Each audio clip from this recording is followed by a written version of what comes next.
Warning, the voices heard in this video are made synthetically using artificial intelligence. Nothing in this video reflects anything actually stated by the real-life individuals involved. This video is for entertainment purposes only, and serious political content will be avoided for that purpose. Enjoy! Goddamn boys, I do not want to be here right now. Why are we playing this? When Veilguard literally comes out in a few hours? Joe just hit new game and select hard. We are giving our viewers a special episode for Halloween. We all agreed to this. Personally, I feel them playing Veilguard will be scary enough for the OG fans, but I'm down to watch some space zombies get beaten to a pulp. I don't see why we had to play this when Doki Doki Literature Club was the much more obvious choice. Joe, you mentioned that weeb shit again, and I will gently open my fist to the back of your head. Besides, Joe, do you really want the Attorney General to know you were hanging around a high school and flirting with high school girls? At least shooting necromorphs won't lead to a scandal. Furthermore, we spent a while debating what game to play, and neither of us got our first choice, so Dead Space is a good compromise. Okay, but why am I playing it? Because I'm too cracked at shooters for this to challenge me. And Barack's acoustic ass would be too engrossed in the lore to even react to a necromorph pegging him from behind. Besides, I'm sure all the viewers want to see your old man wrist flail around all panicked anyway. Also, why does Nicole look older than Jill? I remember her being actually kind of bad in the original games.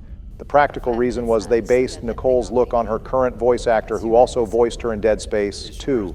However, even looking beyond that, Nicole is supposed to be 40. Her look in the remake is more appropriate.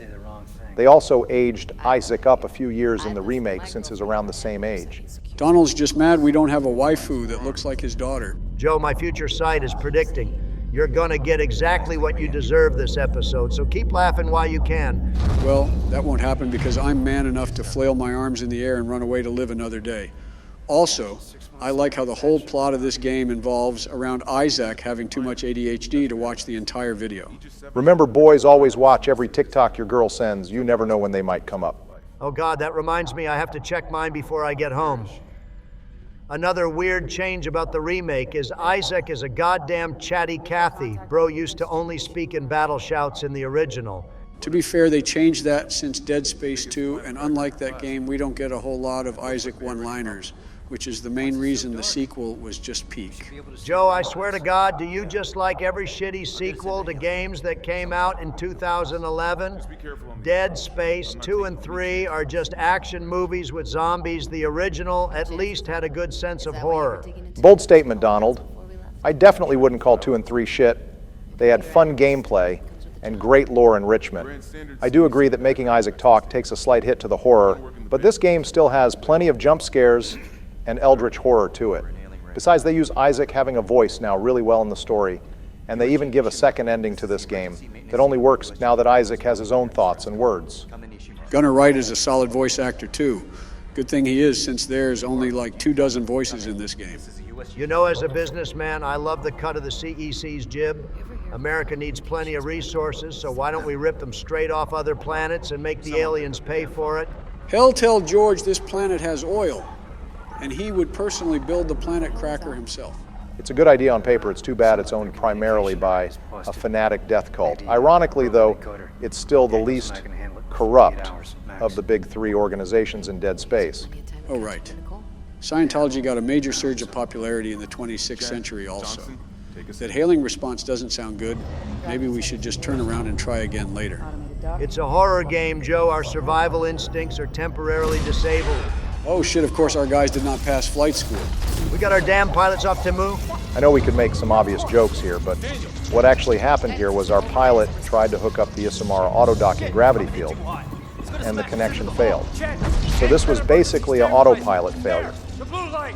It might slow us down! Got it. Drop the blast shield. Everyone brace yourself.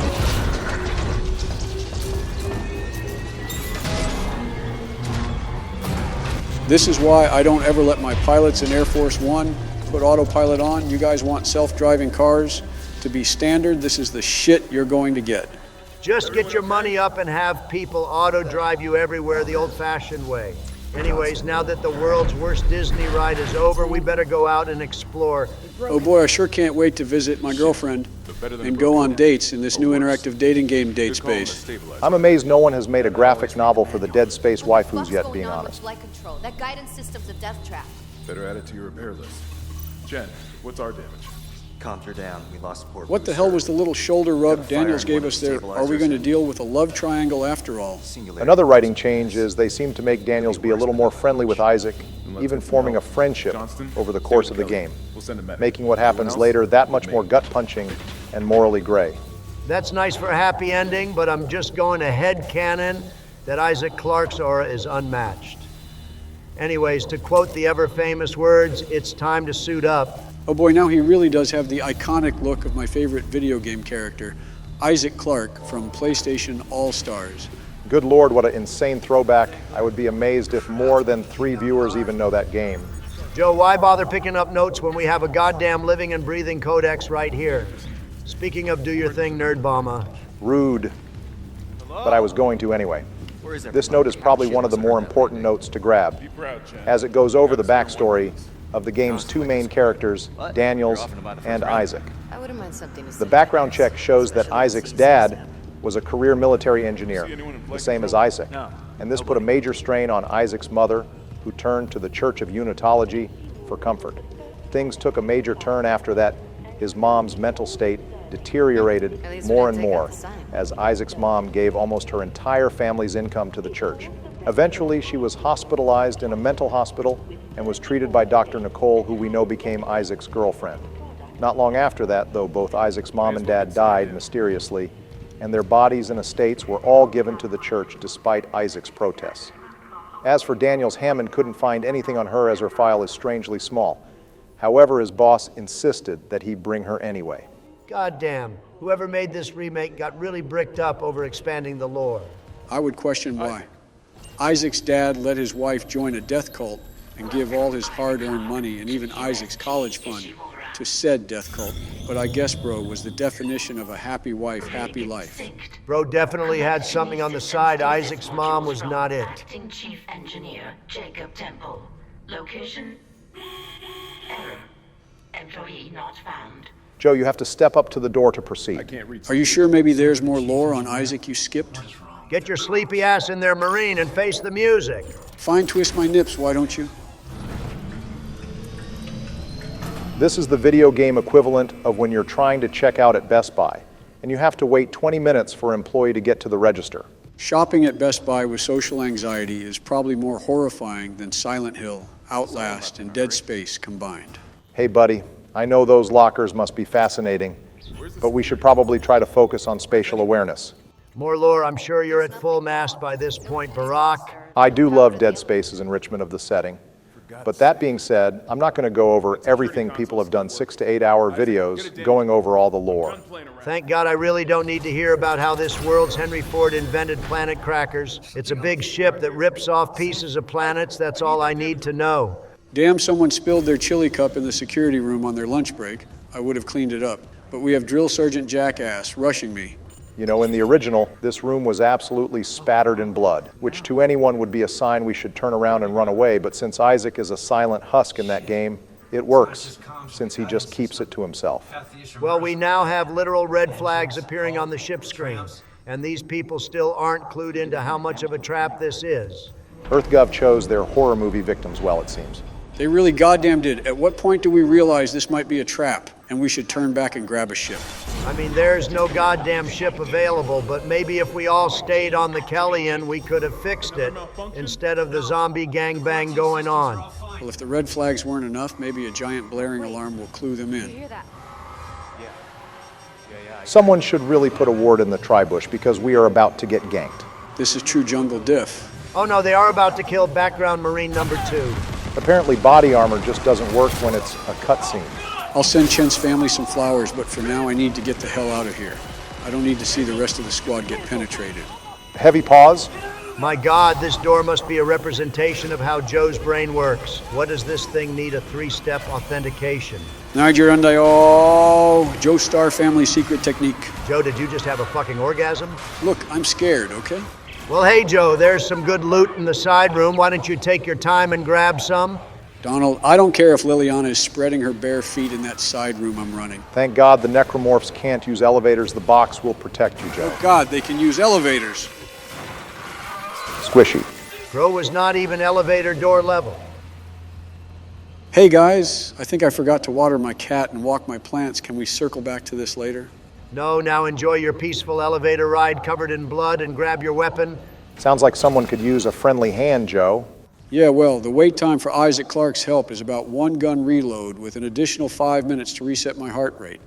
You know, it's not often a game starts you out with the objectively best gun in the game, but by God does Dead Space deliver, because there's never a situation where a plasma cutter isn't the solution. Thank God now we don't have to resort to plan B, which is to find a rope and a sturdy pipe. Anyways, I have to tinker with the sensitivity for a few seconds on this setup and be right back, viewers. Welcome back. Joe tried to turn the brightness all the way up to cheat, but no worries, we stopped him. Quick save him, Joe. I am the one who knocks. Joe, you know you have a gun, right? Like a ranged weapon? That's my purse. I don't know you. Joe is beating that necromorph like it burnt dinner last night. Well, either Isaac went to Slickback's pimp school or that necromorph has a bone disease. Oh, shit, is it dead? I kind of blacked out there for a moment. It is indeed dead, Joe, but let's try to remember that we have a ranged gun, all right? Saving ammo is good, but it shouldn't be the golden rule. Yeah, sorry, the adrenaline just gave me a blood rage, I think. Blood rage, bro. Everyone here knows you got so scared you fainted. I lovingly call it battery saver mode, Donald. Joe, your entire life is battery saver mode.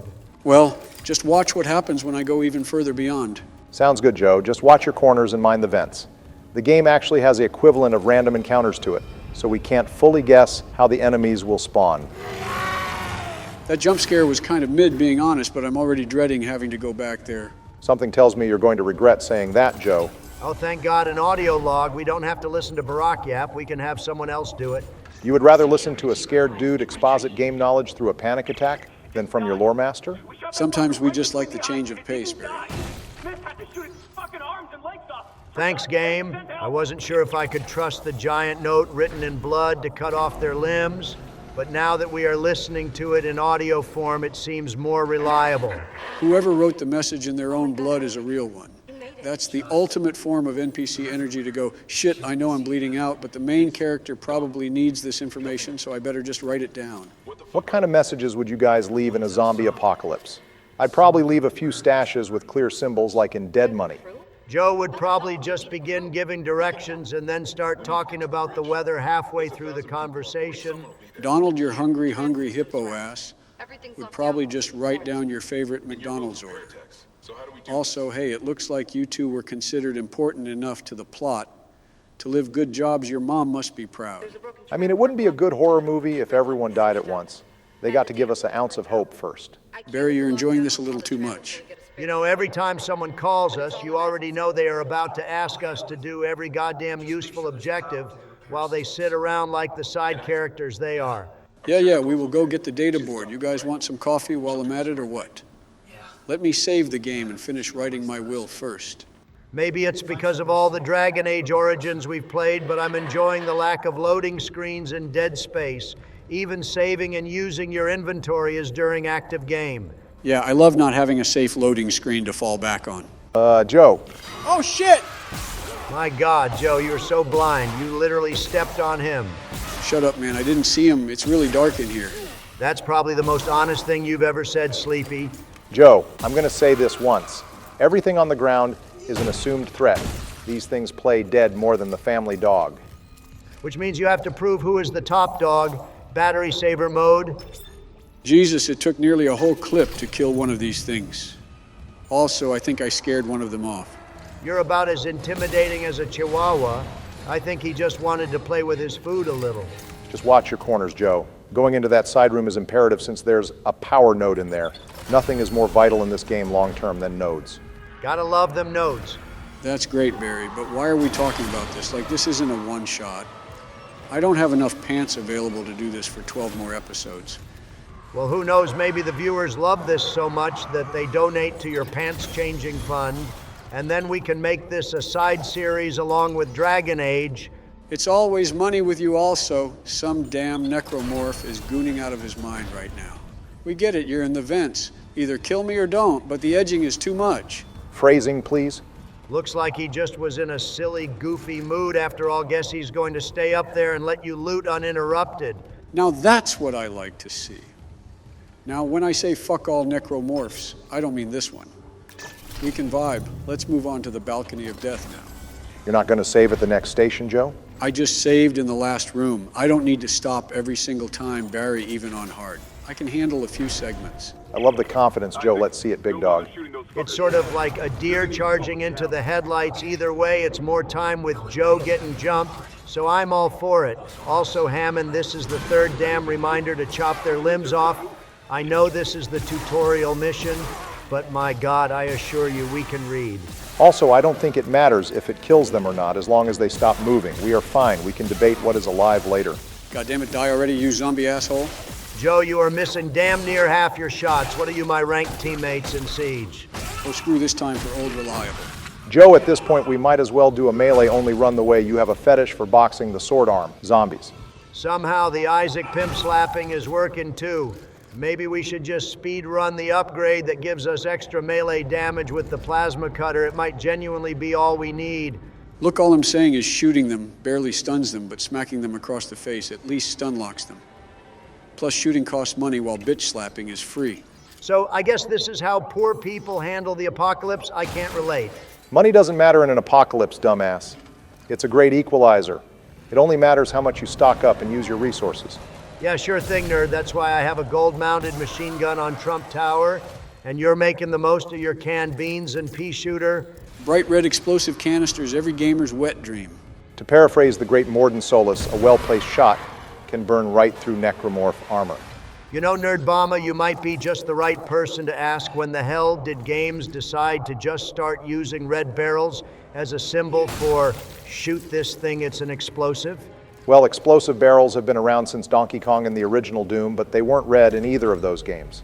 Once games began being a little more popularized and nuanced, they started using basic psychology to communicate effects through colors. The color red often communicates excitement, but it also communicates danger, which is why anyone who has played even a handful of games in their life can look at a red container and think of, hey, this explodes. You know, I never thought I could feel smarter while simultaneously having a heart attack, but I just experienced something new, thanks, Barry. Damn, leave it to Obama to take what could have been a one-word answer into a goddamn thesis statement. We have been doing these episodes damn near close to a year, and you're still surprised by that. What can I say every day, Barack, and you hit new lows sleepy? I see you there. I'm not going to be tricked again. Looks like that one's safe. Now, there's no way I'm getting this lucky. Time to wake up, asshole. Holy shit, Joe is actually learning. I'm genuinely impressed. If he just learned to aim, we could crank this up to impossible difficulty.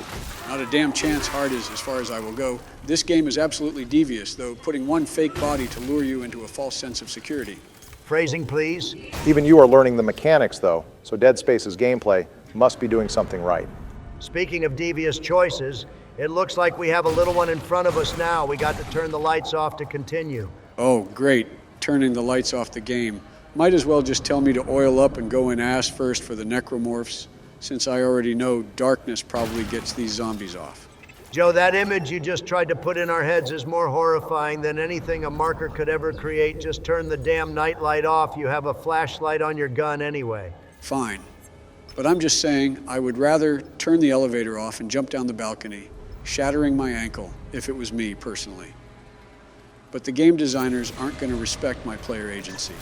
No agency for you now. Go sit in your dark corner. Unpause and keep going, Joe. The only way forward is in the dark. Pimp hand, don't fail me now. Well, while we all watch Joe fumble around in the dark for a few minutes, we might as well try to boost viewer engagement. Do you have a comment question ready, Barack? Good topic shift, Donald. And yeah, I have one ready. I wanted to double back on something you said earlier about the plasma cutter being the objectively best weapon. While it is certainly the most overall reliable weapon, I have to argue that it's not the best in terms of raw damage and crowd control. The best gun is the force gun. While the damage was lowered in the remake, the crowd control and area of effect, especially with the secondary effect Gravity Well, are all top tier. and for a high difficulty run, and the damage is still able to one-shot most enemies. Plus, they added a sick skin peeling effect that looks really devastating even if it doesn't add to the damage. I just hit the sickest clip imaginable, boys. But as for the question, I would have to give it to the line gun. The line gun is basically if you took the plasma caster and gave it a double-barrel shotgun attachment. The damage is solid enough to one-shot enemies, even on hard difficulty. However, my favorite thing about the line gun has to be the secondary attachment that placed laser traps on any hard surface you can think of. This can create an impenetrable defensive line if used effectively and prevents getting surrounded and gangbanged on all sides like these necromorphs love to do.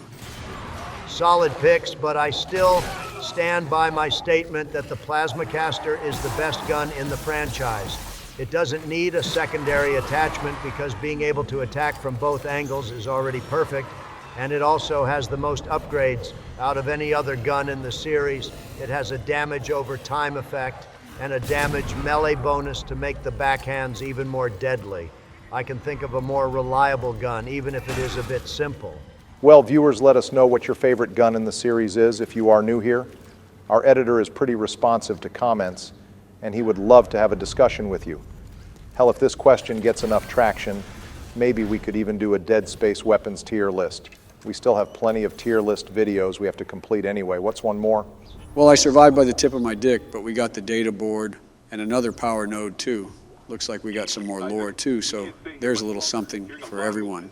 Not much in the text log, just people seeing visions of their lost family members, usual horror movie stuff. But more importantly, you get to upgrade our weapons and armor for the first time. Just slot both the nodes into the plasma caster. It's usually always the smart play to upgrade the plasma caster, then upgrade your armor as much as you can. Then once you have both of those maxed out, just do whatever you want. I'd argue swapping back and forth with more priority towards health and stasis is the optimal play on hard and impossible Donald, but go off Queen. I'm just going to upgrade the caster, but can you all stop talking like we are making this a series also? What happened to this guy? Looks like he could use a leg up. I actually feel bad killing this guy, bro. He's trying his best with no legs, a truly inspirational necromorph. He deserves a medal. Well, we got a bit of a low content walk ahead of us, so we will cut back in a moment, viewers. Well, boys, we casually got one of the coolest powers in the game, stasis. It's easy to overlook this ability, but Isaac casually unlocking his stand. The world is sick as hell, especially this early. Stasis modules are one of those inventions that become more horrifying. The more you read into how it works, stasis modules don't freeze time, but rather temporarily slow everything in an area with the help of a gravitational field, similar to biotics in Mass Effect. This is so the stasis modules have a wider range of applications in medicine and engineering, since if the modules just froze time completely in an area, the only application would be murder. Looks like we have a bit of a light show going on. Mr. Barry, I don't feel so good. Copiii lui Marker, ne adunăm acum pentru a aduce respect trupurilor morților, celor care au avut norocul să fie chemați înaintea noastră. Joe, trying to describe the economy in one word, be like, Donald, you are usually the one gooning out like this. Can you translate? what am I, a damn gibbering old man expert? I'm sure his brain just short-circuited. Altman be praised. Joe, what was that? Sorry, the flashing light gave me a migraine. I blanked out again. Well, that's not good. It's Joe. If the marker takes control of him, it will be 3 to 5 business days before he reaches over to attack us with his pace. Well, if the marker took over you, Donald, you would become the fattest pregnant necromorph in all of Isumara. All right, ladies, let's try to stay on track. I'm sure you both would be very deadly necromorphs. But let's get back to the game. This is the first of many puzzles that use the stasis mechanic to solve it. It's not a difficult puzzle by any means, even if you mess it up. Daniels will call you and tell you what to do. But it's nice to see the practical applications of stasis, and some of the puzzles later on are pretty interactive. Basically, anytime you see an actual stasis recharge station, like in this room, it's the game designers telling you that it's time to solve a puzzle. But anyway, I get that the commercial use for stasis is medical and repairing broken devices, but why don't they also invent a stasis module that completely freezes something, killing them instantly, as you said, and then just make it available to security and soldiers. I feel like if soldiers had a stronger stasis module, they would be way more prepared to take out space zombies. I don't disagree with you, Donald, and I would imagine some specific military operations do have access to a more lethal form of stasis. But remember that the Dead Space games take place on a mining ship, a civilian station, and an ancient world, respectively. So there wouldn't be any reason for them to have that kind of module. The stasis that is marketable is primarily the non-lethal kind, so that's what we get in Dead Space. If this stasis did fully freeze time, I imagine this game would be completely free. And maybe then I wouldn't be getting double-teamed right now. Yeah, maybe you could finally aim your gun at the limbs if you had a full stand level time stop Sleepy. Please don't die in the first act, that would just be sad. Bro, I'm genuinely trying, but each necromorph takes a damn clip to kill. Apparently hitting them in stasis does extra damage because 2 pimp slaps killed him. You're figuring it out, Joe. You're going to be outnumbered all the time in this game, so whatever you can do to slow them down or impede their movement is the ideal strategy. Also, it wasn't so much you did more damage to them in stasis, then it was easier to hit his arms with your pimp slap. Just call me Italy, the way I'm giving him the boot. Damn, Joe, normally that necromorph would have to pay $10.99 a month to get that treatment, but you're here giving it to him for free. Thank God we have heavy-duty mag boots that can apparently rip through bones and skin. Honestly, Isaac's boots might be the only thing that can survive the sheer pain of stepping on Legos. Well, damn boys, just call me tech support and hand me my engineering degree because I fixed the damn train on my own. Congrats, Joe. That might be the first damn thing you have fixed in your entire time in office. Well, if I had time stop abilities in real life, I guarantee I would be far more productive. Also, looks like we got a few stragglers to deal with. Looks like those guys didn't get the memo that they were supposed to attack with the rest of the squad, must have been distracted or spaced out.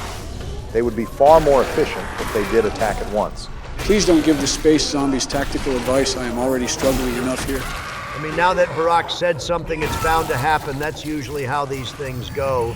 Donald, I promise you I'm not the one controlling things, and even if I was, it would just be more good content for the viewers. Some call it controlling the AI, but I just call it good script writing.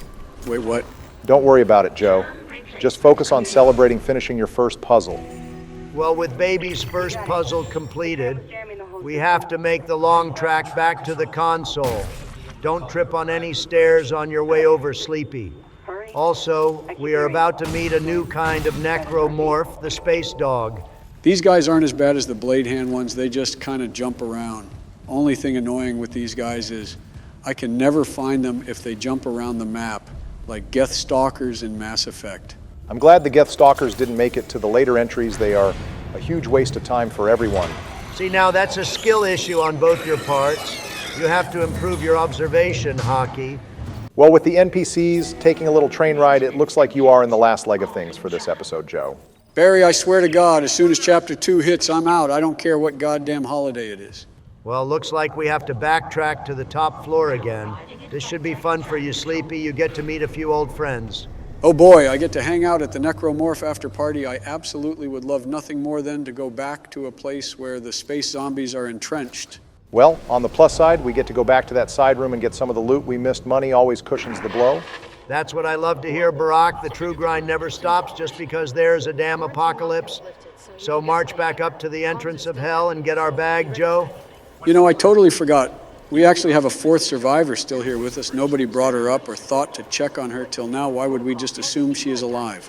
Eternal optimism, I guess, but in this case, he's right. The necromorphs, for the most part, ignored the Kellion, I guess, because they were too focused on the 4 new living, breathing targets running around. This is another scene that's widely different from the original. In the original, everyone gets off the ship at the same time, and the 2 nameless Marines get killed in the exact same way at the start. In the remakes, they tried to build a little more attachment to the squad, giving them proper names, and even letting Haley live a little bit longer this time around.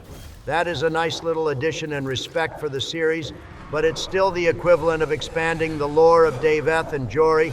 Those 2 still are fated to be dead before you finish learning all the controls to this game, so I still don't care. That's a fair point, but they mostly added this change to expand on Hammond more, rather than to try to make us care about Chen and Haley. Hammond goes from just being a career military sergeant to someone who cares about the people in his squad, and having lost people under his command actually affects his mental state. This in turn makes him more vulnerable to the marker too. Oh God, I can already smell how much of a trap this is. You could just take his legs out instead of letting him jerk you around. I don't want to waste the ammo though. I think I'll take your advice and just loot the side room before I deal with whatever this is. Gotta love them nodes, right? Not a bad idea, except for the fact we still have a damn necromorph gooning in our right ear at the moment while the violins go crazy. I know he's going to wait for me to come out, so I'm going to dome him as soon as I open the door.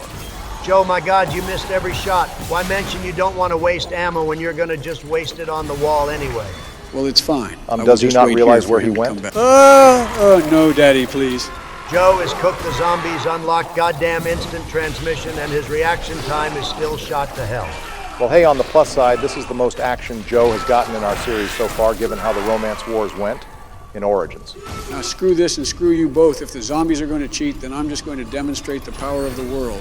Only I can move in stop time, bitch.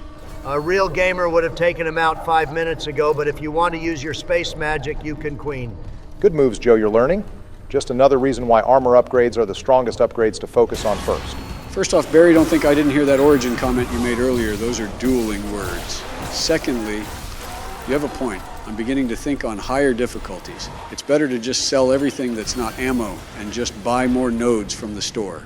Joe, I'm amazed that you were able to come to that conclusion, but equally amazed that despite you expanding your game knowledge, you still can't hit a damn target that isn't frozen in space and time. Eat a dick, double D. I would definitely restock your health and stasis. For the next section, Joe, we got some good old-fashioned wave combat coming up. Also, boys, notice that something is missing in this room. Isn't there supposed to be a dead side character lying around here? Damn, I guess one of the necromorphs got hungry. We should have left some steaks lying around or something. Maybe we could at least distract them while we fix this damn ship. Actually, resources being as bad as they are on Earth, do we even still have enough farms and cattle, or is everything synthetic or space food by this point? Earth is barely agriculturally viable with ecological disasters and dwindling resources. But there are a few pockets of farms still around on Earth, and other planets like Mars. Well, if nothing else, at least we still have freeze-dried ice cream. That shit slaps. Well, thank God the aliens got so distracted by Isaac that they ignored our ship. This scene is a bit more janky in the original because no one talks. We don't get a clear idea as to how the necromorphs attack the ship. It just awkwardly catches on fire and explodes. But here they make it a point to show the necromorphs attacking the singularity core, which implies they are smarter than a regular animal. They have some strategy and goal to them. Well, shit, there goes our steak plan, Donald.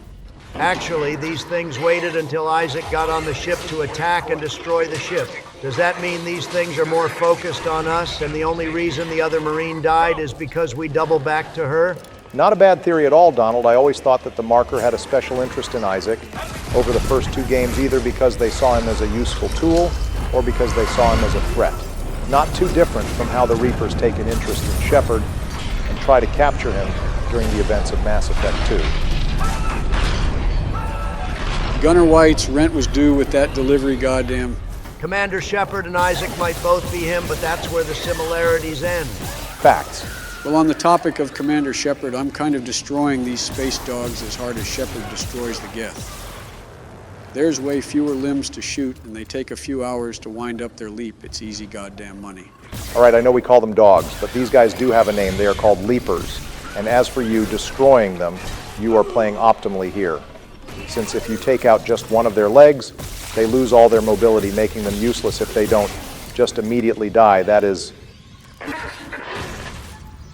Isaac, what's happening down there? Oh, hey, assholes, you missed all the fun of the ship blowing up. I hope that train ride was peaceful, I swear to God. What do these two even do all game? Well, to give some credit to these two, Daniels opened the door for us to allow all three of us to escape, and Hammond does take out a good amount of necromorphs with no reinforced armor, and only a plasma rifle, which, as we know in game, is probably the worst weapon. Wait, are we, as the engineer, the most heavily armored person on the Kellion crew? How does that make sense? Well, our suit is a spacesuit. It's meant to survive in zero gravity and in space, since we might have had to make repairs on the outskirts of the ship, so by design, the engineer suit is pretty durable. Meanwhile, Hammond and Chen's armor is made to take a plasma bolt to the vitals, but it's not made for goddamn knife arms. I imagine Hammond and Chen were wearing something like a ballistic weave. Honestly, hearing that, it makes more sense they have us do everything. We can at least take 2 or 3 stabbings before dying. Well, I guess we know what happened to Chen. Hopefully they just avoid getting stabbed. We kind of need one of them to open doors. Let's go loot a little before I wrap things up. Why are my hairs standing up behind my neck? This normally never happens. I'm sure it's nothing. Oh no, the bathroom was occupied. Well, I will just use the other side. Looks like both stalls are occupied, Joe. Oh shit, I did not sign up for a prison shower scene. You're cooked. Good freeze, but how are you getting out of this, Joe? It's okay, I just have to kill the first one and then I can... Oh fuck. Well, thank God Joe finally died in an episode. The viewers probably started to think this old man was immortal. That's it. I won't watch this anymore. Bro is not Gohan. I'm tired of these assholes coming up behind me every 10 seconds. A bathroom should be a sacred place to every man, and these zombies don't even respect that. I'm done running. I'm charging forward and killing every moving thing I see in that bathroom. Oh shit, the Dark Brandon is finally coming out. I didn't think he existed within the lore of this universe. All that bluster and there's not even anyone here now.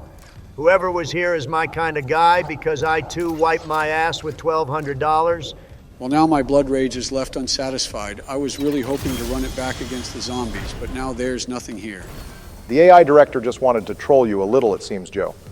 Honestly, given the fact we are going to end when we reach Chapter 2, we might not be able to run the fade this episode. Guess I will just have to take my revenge on the demons in Veilguard if we get more of those lanky fear creatures from Inquisition. They look close enough that they will do. Goddamn, even when we are playing another game, we just can't resist talking about Dragon Age, can we? I mean, do you disagree with venting your frustrations on some big-ass ugly demons? No, that part was based, I just felt like I had to give you a little shit regardless. Well, regardless of how the game might turn out, we can all agree killing some big-ass demons will be fun. Also looks like someone spilled some strawberry jam all over the train stop. Looks like some necromorph forgot to finish their food. Well, I'm sure it's already been spoiled by now. Wasteful ass Marker not making sure its children eat a full meal. You're not going to stop by the store, Joe. We have a lot of stuff to sell, and we can buy more nodes. Barry, I know you go full mast at the thought of more nodes, but we are reaching a stopping point, so I'm just going to loot and wrap things up in just a moment. I will give you a little bit of release and upgrade my plasma caster more. I would say phrasing, please, but I appreciate the upgrades. So I'm going to let you cook here. All right, calm down with the liberal stroke fest. Well, since we are ending things up, I can go over one grip I have with this game. What's with all the damn elevators?